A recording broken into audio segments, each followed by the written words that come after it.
Good morning, folks.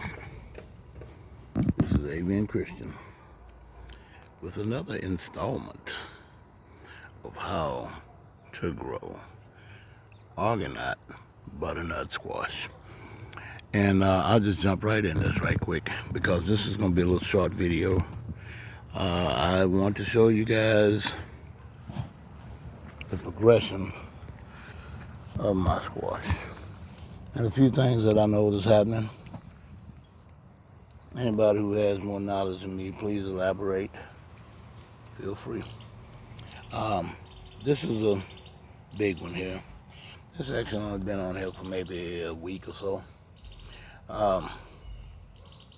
There's a few of them in here, nice sized ones, that are starting off, and this is what I really wanted. It's what I've been waiting on.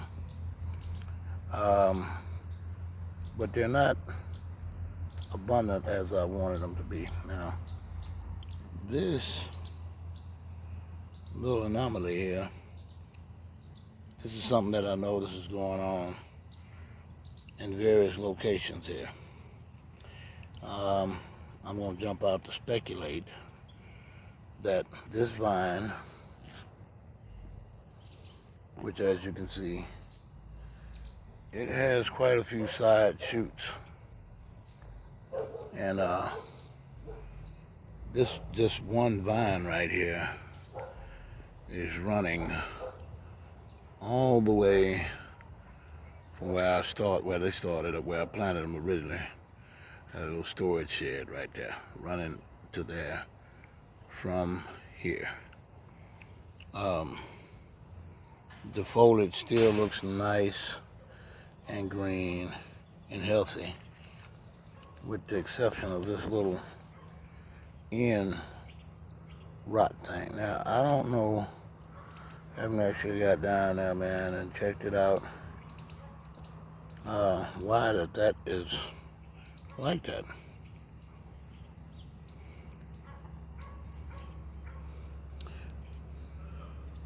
Maybe something damaged it.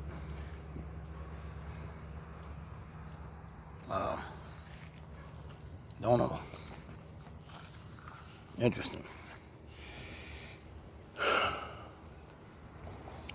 Could be that the heat has been very hot in Texas the last few days. I knew that, anytime it rains around this time of year, or really any other time of the year for that matter, what's going on is that it's getting ready to get hotter or colder.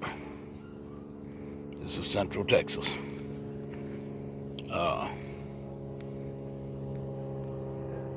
If the temperature rises or falls, it will be some rain. So that's a pretty common thing. Very common indeed.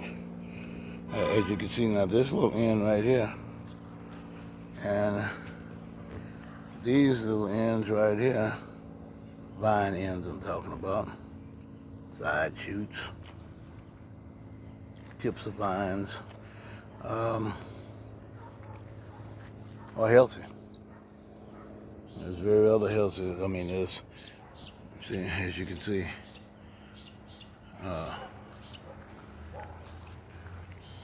all of them are healthy. So let's move along here because I need to get these videos out of my device here because my device is using up space. I got some work to do. But anyway, as you see, plenty of male flowers that have opened up.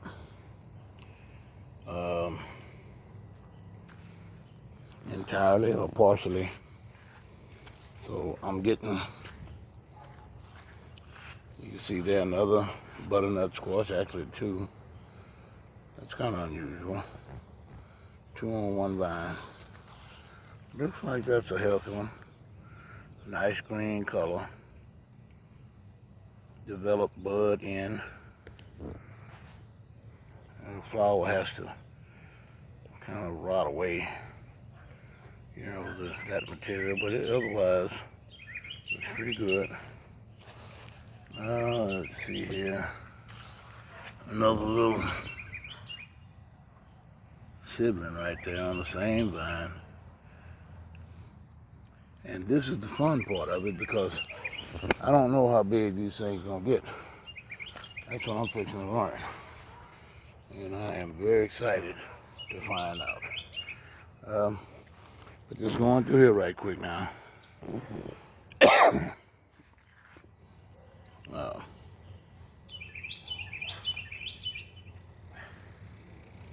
Lots of these little squash out here.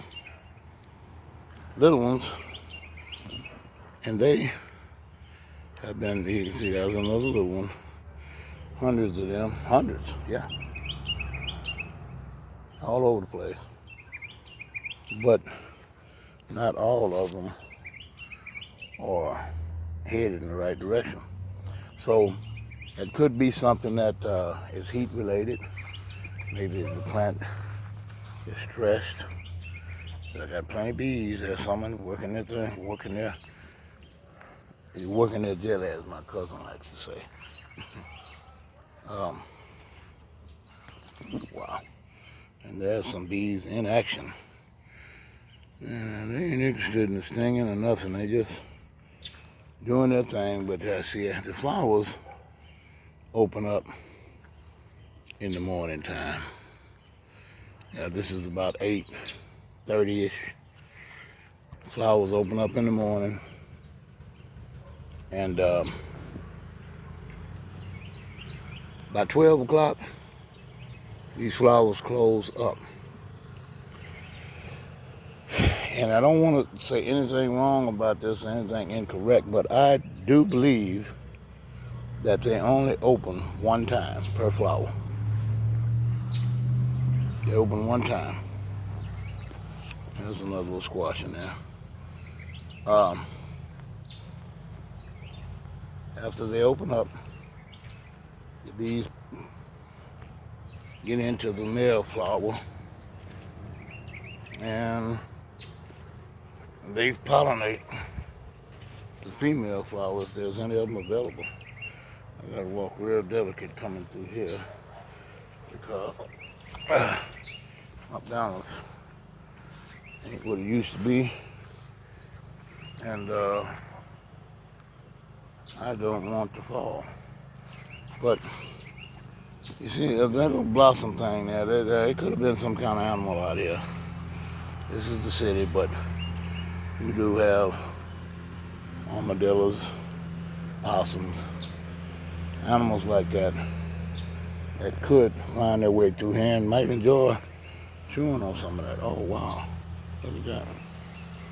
That's another little squash.